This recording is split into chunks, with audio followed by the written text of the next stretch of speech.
Now. I'm Andre, and my illustrious co-host, say your first name and let the people know how you're feeling. I'm Mara. Hello. I'm feeling fabulous. And I am Michelle. Hello. And this week, Michelle is taking us on another journey in conversation. We're continuing on our great conversation we had last week. So, Michelle, take it away. All right. Okay.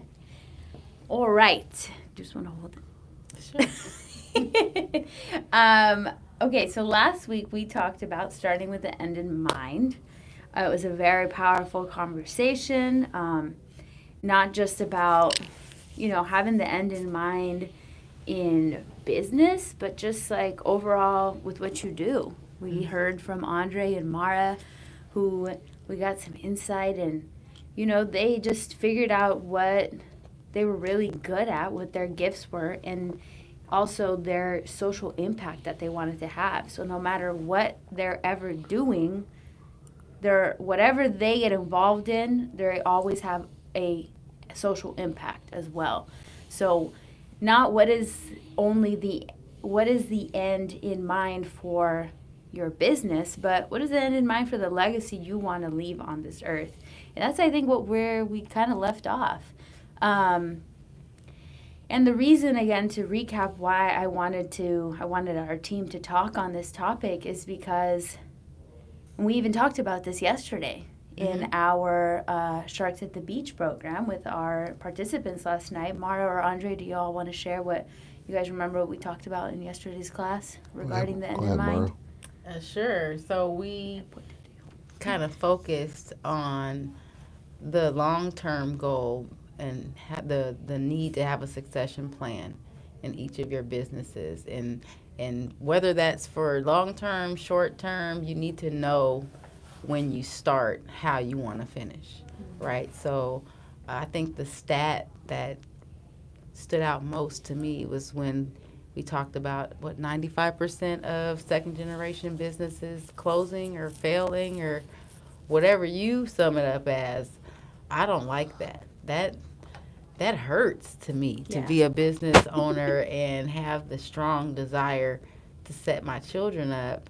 And, I never pressured them into going into the industry that I'm in. It just ended up happening that my daughter kind of took her rightful place in the beauty business and got in and saw her friends and her peers as a target customer and got on with supply and demand the good old American way. But I really am still now, with every bit of me, trying to make it count for multiple generations. So I think it's really, really, really important for you to be clear when you go into your entity, who you're doing it for, why you're doing it, and what's going to happen next. Who's going to replace you? How do you take yourself out of the business and have a strategic plan for that? You want to add anything else? I love the fact that we started talking about exit strategy, that we need both an entry strategy and an exit strategy. And when you're thinking in terms of your enterprise, when you think in terms of how you see the future, the clarity is going to provide the power. So the clearer you are, the more powerful it is, because others can. There's a scripture that says, write the vision and make it plain. We talked about it last week and a couple weeks before that about Habakkuk 2:2, write the vision and make it plain so that the herald may run with it. For the vision's for an appointed time. And though it takes some time, it's going to come to pass. But when you write it out so clear that others, when they pick it up, they can see their place. It's powerful that vision is so compelling, and that it says write the vision. It doesn't say write your vision. It's a heavenly vision, and with a good heavenly vision that comes to you is bigger than just you. And so when you are communicating the vision that you have, others see their place in the vision, because they see that it's the vision. It's the vision that's been given out to those who are specifically a part of it. But if somebody takes ownership and just says my vision, then a person's just like, well, I'm not going to just go build your vision. But if you say the vision that I have is that I want 40,000 people in South King County to get off diabetic medication, and I want them to establish healthy eating lifestyles and regimens of life. Now there's a specific number, there's a specific mission and how it's done. We're going to do it through this education business. We're also going to provide classes and fitness and training. We're going to build these online communities and offline communities. We're going to have games. We're going to have celebrations. We're going to the specific vision allows other people to join on to it. And the clearer we can be in writing that out and articulating that, the more we can compel people to join us on this journey. And the faster that we can see acceleration and being able to have greater impact than it just being us. Because that's we know that some of the people, because we hear it in our cohorts, we hear it in the chatter that happens from people, that some of you feel stuck because you're like, nobody wants to help me with what I'm doing. Nobody's going to do it for you. They have to see the momentum that you have. They have to see you being compelled. They have to see you getting up, going through the mundane, the boring, the resistance, you having the grit, you have that as some call it, vivid vision, that this revelation that compels you to get up and to take action. And there were so many jewels that were shared last night. And yeah, I want to just open up the floor to others of some of the things that, because we're talking about beginning with the end in mind. And I don't want to give all the jewels away because I need y'all to jump in the cohorts when we open up the door. But we're going to give some free game today because it's valuable. So what hit you yesterday in our cohort, or just overall when we talk about starting with the end in mind? So I think about that in terms of your business, that you are very clear on what you see, and that you're so vivid with it that I see the people where they come from. They used to weigh 280 pounds. People are over, so they're 70 pounds overweight or more, and they frequent these fast food restaurants, and because they have a food desert in their community, they don't know that there are other options. The nearest grocery store is 40 minutes away, or 30 minutes away, whatever, with that's going to have real food there. And they don't know about urban gardening. They don't know about, so just the clearer that we are on these things, the more people can get a hold of it, and they see, oh, well, you know what? I'm a nutritionist. You know what? I actually have a building that you guys could build this out of.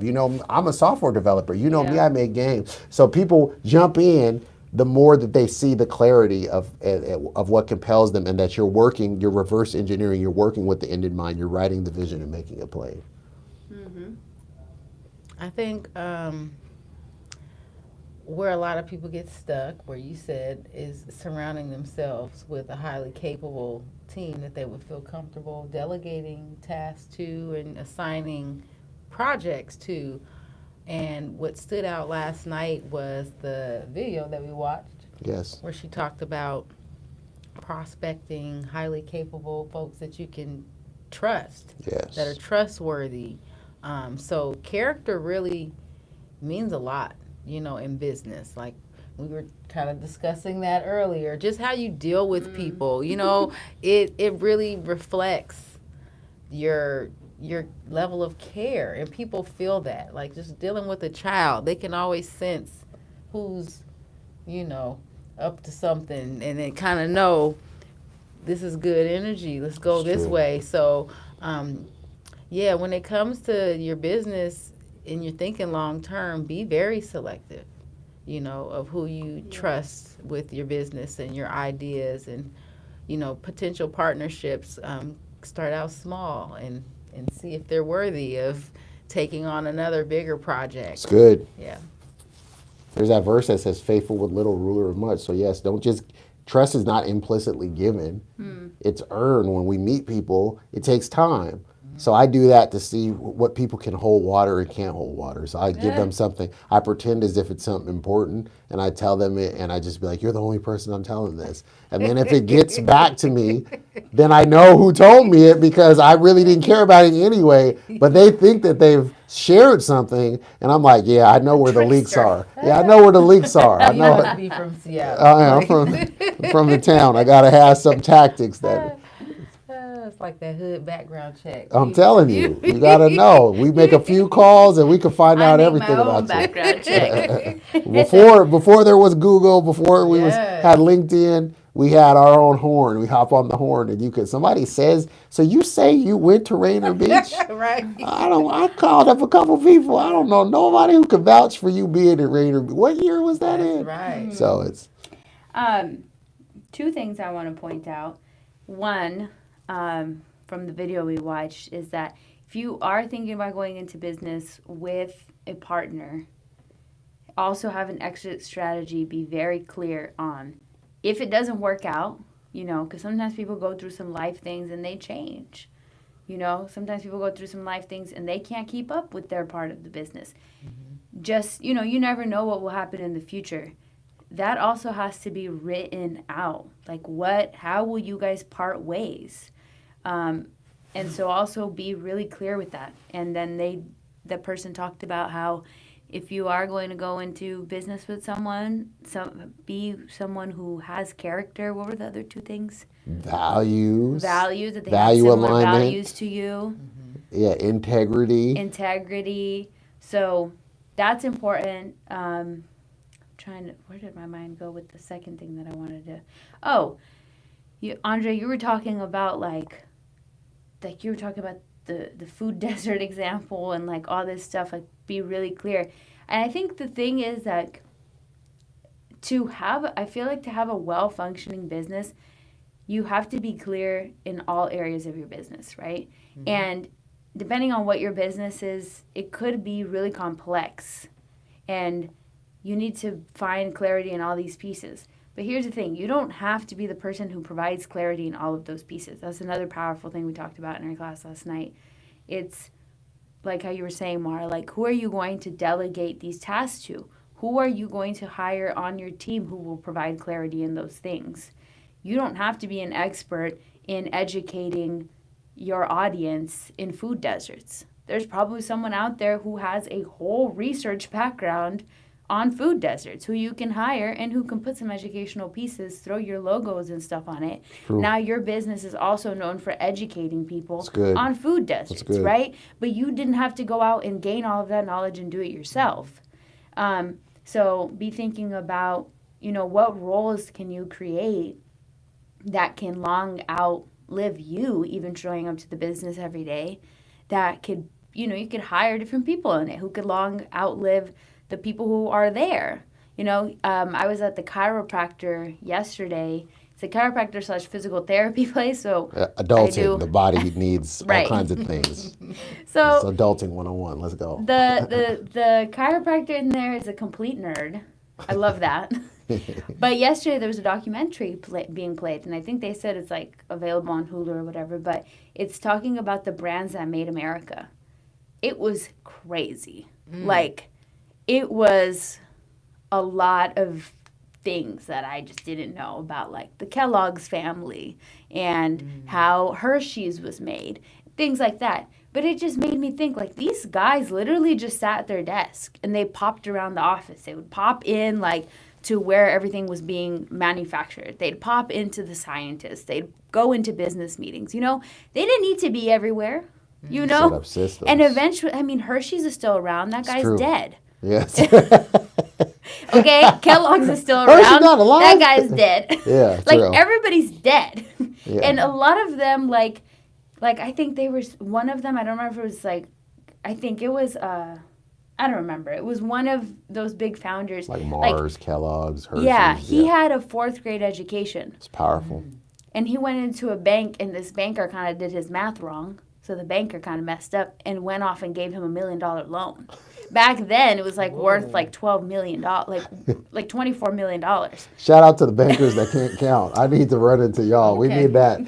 We need that grace that you do it. You do it on abundance, not the opposite way that he gave less. Shout out to the bankers that can't count. Because they were just like, man, how did they give a guy who doesn't even have, he dropped out of school in 4th grade? Like what? Wow. But he just knew who to hire. Like he hired a chemist who came in and the chemist accidentally made the chocolate. He messed up kind of, and he was like, Can you taste this? And then it had like this little sour taste to it, and that was different from anything in the world. So then he was like, that's it. like, we're running with that. And the guy was like, no, but that's not what I meant to make. He's like, well, you made exactly, pulled out $100 bill from his wallet and paid him. And the guy was like, what? Because back then 100 was like probably like 10 grand or something. So they were, he was looking at it like, okay, thank you. But it made them $1 billion company later on. So, and I mean, there's just so many examples of this in business where, like, if your vision is clear and you can delegate that to different people, you can create a long-standing business. And like Mara said, 95% of businesses that are passed on to the second generation in your family, that's not what they're passionate about. Right. Your kids are not, they never asked for you to make chocolate bars. You know, they don't want to show up and tell people how to make chocolate bars. True. They may not even be entrepreneurs themselves. But what you can pass on is money. What you can pass on is real estate, assets. So this is why an exit strategy is really important, right? Because if it does get to that point where you realize, hey, nobody wants to take this business, you know, no one in the family wants to take this business, you can cash out for a large profit that you can invest and that you can leave to your family. That's good. It's a multi-generational play. It's very difficult when you are handling the fires of the day, the tyranny of the urgent, they say. So the things that are always demanding your attention. People seldom, and you find this, that so many people that we know in our circles, that we all grew up in this city, so I can say this to this crowd, but wherever you're at, that there can be people in your family, there could be friends, associates, just people you know in your community where they're always just surviving. So because they're just surviving, the same fires and patterns just keep popping up. And then they don't recognize that when they do have the time available to just sit and think, it has been colonized with other things that fill up their calendar, that have nothing that brings benefit to them. I applaud that my colleagues that I'm sitting on here with, and then the one that's absent, don't be absent. Shout out to Jalil. But he's doing great things. And I tease him, he's doing great things. But my colleagues that are here, it's powerful because I know that they continue to be on a growth curve. They continue to have a curiosity. They're not just content with everything that they know. They haven't just tapped out and just allowed their mind to go, what is that word when a muscle's not working? Atrophied. They don't allow their mind to just atrophy. Word. And to sit, I didn't know that one. They don't allow their mind to just sit there and just, you know, how a person hasn't moved their arm for a while or whatever, they have to go through physical therapy for it because the muscles have atrophy. They don't allow their brain, these two, they don't do that. I hear them, I read this, I watched this, I went to this, I went to this class, I'm taking this course, that's a constant. And so as a business owner, if you think that yesterday's information and last year's information alone is going to carry you into the world that you're in now and the world that is to come, that's where we're mistaken. So to hear about all those that we talked about, to hear about people thinking multi-generationally, to hear people not just being content with what I can do now, I want to challenge you that if you haven't made time daily to sit back and think, make that time. Take that time to sit back, quiet everything down, and get with a notepad. We encourage people to get a Bible and just sit and hear from the Creator and get clarity on what's in your heart. Where do I want to be? Where do I want my business to be in 5 years? What type of in 10 years, in the next 3 years? What type of employees so in 2027, in 2028, what will my business look like? How many customers will we have? How much will they be generating monthly, both gross and net? What type of opportunities will open up as a result of this? So you walk and you're speaking from a future tense of something that's already happened that pulls you through the mundane into the future. So we've got to allow ourselves to that, and you sit there and you talk with a child and it's easy for them to imagine than an adult. It's easier for them to dream because they haven't been programmed right. They haven't been programmed with all the negativity yet that tells them what they can't do. I sat with my daughters and we had a very long commute home. Shout out to Seattle's unyielding traffic, which makes no sense. So we're sitting in long traffic. In LA.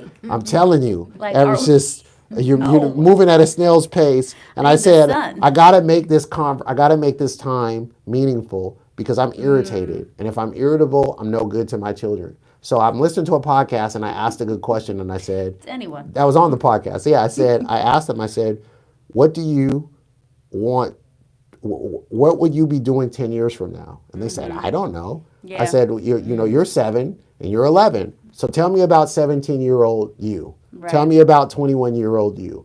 And then they start pausing and thinking about it. And then they start telling me things about 21-year-old them and what they'll be doing. 17-year-old them. Oh, I'll be in my last year of high school. I'll have 1 year, 2 years, I'll be a junior in high school. So by that time, I'll be doing this. I'll have done this, and I'm doing this, and I'm doing this, and this is the type of dog that I have. What color is the dog? I'm asking these questions to get them to deploy their imagination because I want them to envision and I want them to write it down. Right. And I recorded it for them so that they could hear it because I want them to be able to go back and I'm saying this and sharing this to you because I'm not telling you a children's story. I'm telling you something about you. Where are you at with getting very clear on what it is that's in your heart and what you want to do? Some of us are frustrated because we finished the day and every time you're closing your eyes, you're unsatisfied because there still was the one thing that you knew you were supposed to do that you didn't do. There's still the one thing. It's like, I did all these other things. I was busy. I sent this to my wife. Somebody put it on LinkedIn and it was a drawing. He does illustrations of business concepts. And it was a drawing of all these scribbles. And then it said, one said action. It was a straight line going up and the other just said busy. And it showed busy and then it showed action. And I said, how many of us are busy, zigzagging, going to and fro, filling our calendar with God knows what? Looking busy. People can hit us up and you could tell the maturity versus the immaturity of the person based upon how they get. If you reach out to someone and their schedule is just open. So if you say, hey, Mara, can you do lunch? And if Mara says, I can do this date at this time and this date at this time, that's what I got. The person's like, wow. The person was talking about who coaches people was saying, this is a person who I know is in control of their life. This other person that's like, oh yeah, I give me a minute. I'll meet you at the spot. Like it's a difference. Now we know that there's closeness of relationship that can determine that because you could have a mom or a parent or something and you're going to move everything out of your schedule to see them. But the principle was one person is just basically reactive and the other is proactive. The proactive person is saying, this is what I have available. The reactive person is saying, oh yeah, sure. You need me to do this? I'm ready to dance. I'm ready to juggle. Let's go.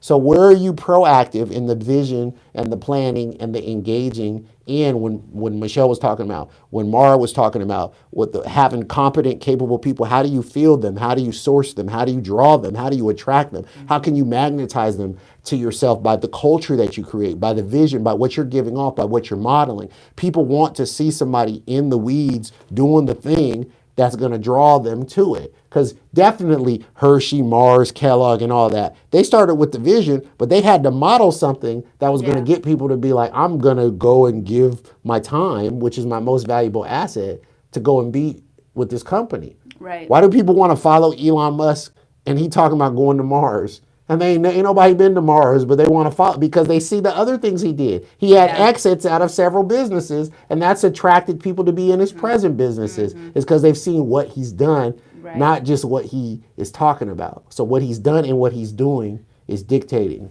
What I was going to say is also like, as you're working towards your exit strategy, right? Like, I mean, somebody, like the video we watched yesterday said, like, you're probably going to be in that business for a good 5 to 10 years as you're building it before you're going to head out.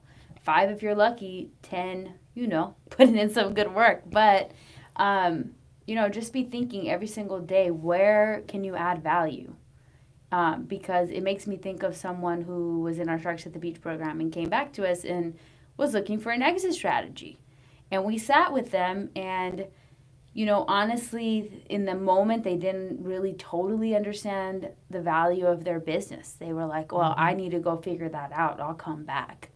But if you're really tied to that exit strategy and, flipping it and moving on, I don't know if it was one of you that shared this, but or maybe in the video, but it was something about the people who made the Halo ice cream. I think it was in the video that we watched. Chris was sharing this. Oh, Chris was sharing it.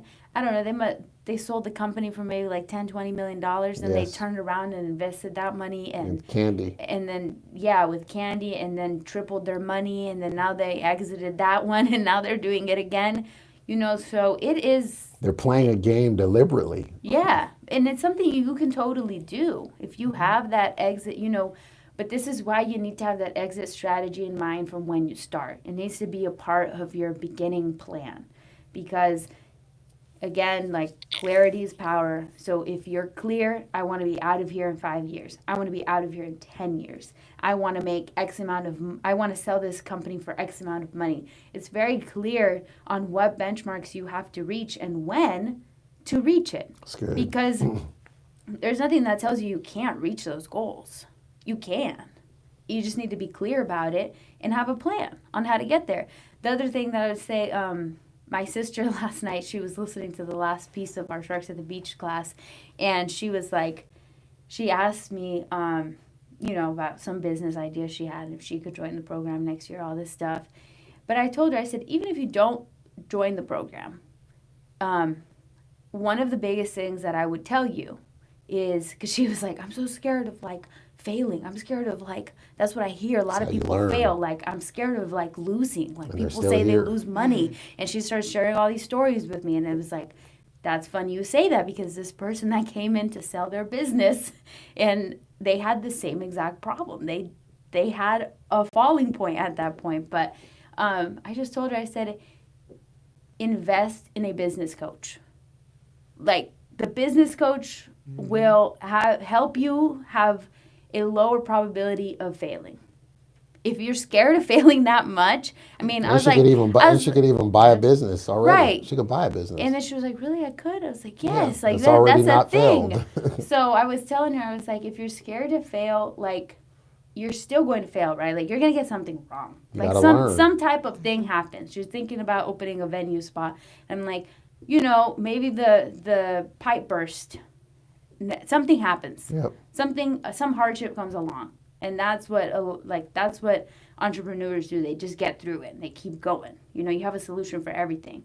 But I was like, invest in a business coach. That's my biggest Learn. my biggest Come thing on. for you is hire someone who's smarter than you. I mean, That has proven success. Absolutely. yeah, some of the best entrepreneurs and the people who have the most success, they hire people who are smarter than them. Yeah, it's weird to think that Denzel Washington has an acting coach still. Wow. No, it makes perfect sense to me. I mean, when you properly prepare, It's good. Mm-hmm. right? You have a better presentation. You feel more confident. That's right. And so we're getting ready to wrap, but I just wanted to circle back to some of the things you said, because having a succession plan means thinking of all the things that could possibly happen Life in insurance. your business too. Living trust. In addition to that, just in the day-to-day operations, if you're not thinking about it, who is going to think about that pipe that burst? Like, where's the list of the plumber that you call if you're not there? There you go. Things like that. It's Yeah. really important. And so as we're reflecting on some of the successful entities that have been around for decades, I just want you to be faithful to your entity, your enterprise, your idea that God has placed in your heart, because if you make it look like it's a daunting task, the next generation is not going to want it, So try and That's so real. create a business that is joyful, Yes. Yes. that's your passion project, but you systematize it to where that's a money-making stream of income that your kids can't help but to want to inherit, because it can be done. I think about the Tabasco family. When you're talking about these long legacies and generation after generation after generation, they figured out how to work with that pepper and And mastered it. product extension. Like, you got Let's go. Chipotle, this, and you throw all the things in there, give people Yeah, an that's option, and they'll be Green lifetime Tabasco. customers. I know. Sorry. But the variations Yeah. from The other one thing is idea. that Tabasco's also Whole30. I was Wow. so happy Ah, because I love A flavor. She's like, I do need flavor. my Yeah. little diets here and there, but the Whole30 one was hard. And when I found out I could spice my food up with Tabasco, She I was was like, like, yes. yes. Thank See? you, Tabasco, for me. right. See, now Shout out to Tabasco. that's the one sauce that You owe I us a never sponsorship. liked but my mom did. So there was always In the Tabasco house. in the house. Yeah. Man, Same. my family goes to Costco and buys the big guy. We used to go through them. We used to go through them. Yeah, so Tear trust me me, up. those grandkids aren't complaining about Yeah. that successful birthright that they were given. So Right. think it through. Like, what do you want to leave in your legacy when it comes to your business? So Yeah. that's my 2 cents. Well, that was Do all the YouTubey stuff. You know how it was. Another fiery gym circus. There was a circus of gyms that came forward. So we want you to share this. We want you to like. We want you to subscribe. Hit that notification bell. We need you to comment. We need you to boost us in the algorithm. Let us know you were here. You passed through. Tell us who Yes. you are. Put them Tell in us. the chat. Yeah, tell us about your challenge that you have. Tell us Yes. something that you learned about your business. How are you planning with the end in mind? That's the open-ended question for you. Go ahead and post it in there, and let's hear. or do you how have a we- question that we could respond to Absolutely. about your business? Lock in and join us.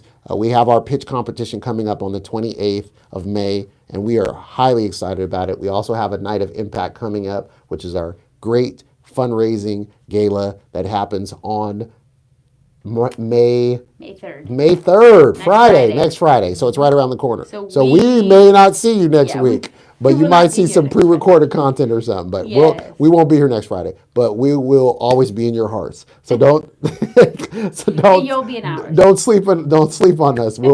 We've got more content, more great content coming for you. Thank you for tuning in. Have a great rest of the day. Be productive and effective, and we will make see time. you. Yeah, make time to write out that vision. Yes. Slow it down. Slow it Yeah, down. slow it down. Take time for yourself. Shalom. Take care.